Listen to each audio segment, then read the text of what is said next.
हुदहुद दुनिया का वो वाहिद परिंदा है जो जिंदगी में सिर्फ एक बार शादी करता है और उसके बाद अपने जीवन साथी के साथ ही हमेशा रहता है। जब उसका साथी फौत हो जाए तो उसकी वफात के बाद भी अकेले ही हुदहुद जिंदगी गुजार देता है। ये अपनी मादा को खाने की कोई चीज पेश करता है। अगर वो उसे खा ले तो इसका मतलब ये है कि वो शादी के लिए राजी है। फिर नर उस मादा को अपने घोंसले की तरफ लेकर जाता है।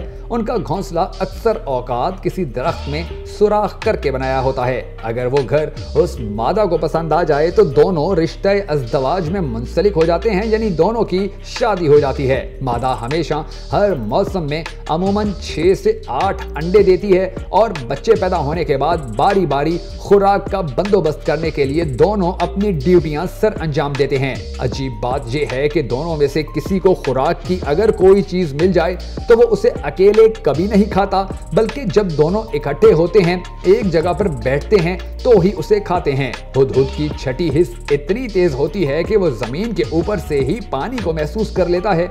इसी वजह से हजरत सलमान अलैहिस्सलाम उससे ज़ेरे जमीन पानी ढूंढने का काम लिया करते थे। हुदहुद हजारों मील का सफर बगैर रुके तय करने की ताकत रखता है। इसी वजह से हजरत सलमान अलैहिस्सलाम ने उसे दूसरे मुल्क मलका बल्कीस को खत लिखकर भेजा था।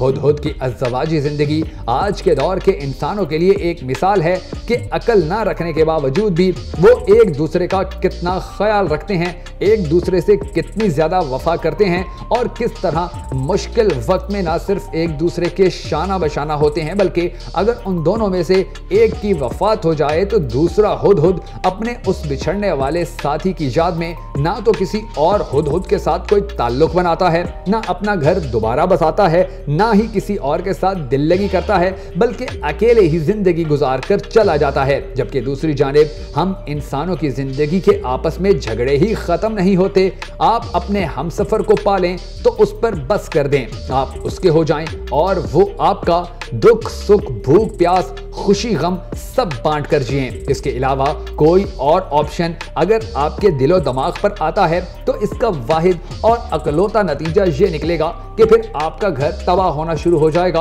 आप दोनों की चपकलिश शुरू हो जाएगी, आप एक दूसरे के बारे में गलत फहमियां पालना शुरू हो जाएंगे, आप एक दूसरे से दूर होते चले जाएंगे और इसका मंतकी नतीजा ये निकलेगा कि एक हंसता बसता घर खत्म हो जाएगा। एक हंसते बसते घर को ऐसी नजर लगेगी कि जिसका कोई भी हल नहीं निकाला जा सकेगा, कोई पीर फकीर कामयाब नहीं हो पाएगा जब तक कि आप दोनों यानी कि एक मर्द और एक औरत एक दूसरे के लिए ईमानदार ना हो जाएं, एक दूसरे के लिए मुखलिस ना हो जाएं और एक दूसरे को सोचने के अलावा किसी और का ख्याल भी जहन में ना आने दे। याद रखिए कि अल्लाह तबारक व तआला ने जिस तरह इंसानों को अकल दी है वैसी अकल हुदहुद को नहीं दी, मगर उसके बावजूद भी अगर हुदहुद ये सब ख्वाहिशात अपने अंदर पैदा कर सकता है, अगर वो किसी और हुदहुद के साथ वफा कर सकता है, तो हम इंसान होते हुए भी ऐसा क्यों नहीं कर सकते।